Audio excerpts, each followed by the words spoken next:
Next, we'll talk about aquatic invertebrates. There are many kinds of aquatic invertebrates, ranging from giant squid to clams, to squirmy insect larvae that live in the mud, to very tiny free-swimming zooplankton. Invertebrates make up much of the food that larger aquatic organisms eat. In addition to being part of the food web, aquatic invertebrates help break down organic matter. They're excellent indicators of the health of an aquatic habitat.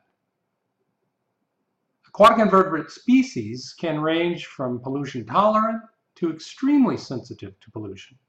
Most aquatic invertebrates require oxygen to live, which they get various ways depending on the species. For example, some aquatic insects have small gills along the body or on the tail.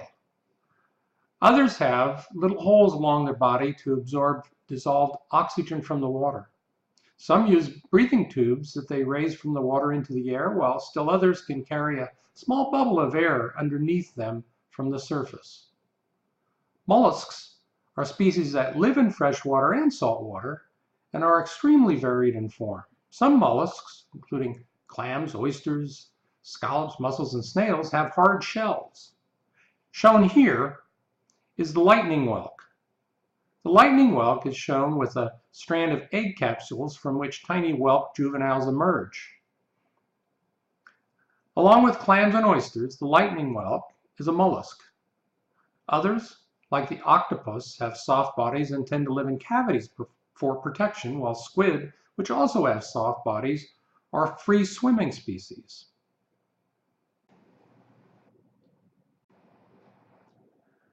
Aquatic insects are found only in fresh waters and in the shallow brackish waters of estuaries and bays.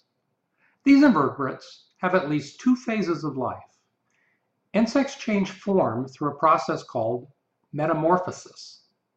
For insects, such as many mayflies, stoneflies, dragonflies, and damselflies, the larva or nymph phase is usually spent entirely in water, while the adult phase may be spent in water, on land, or even in the air.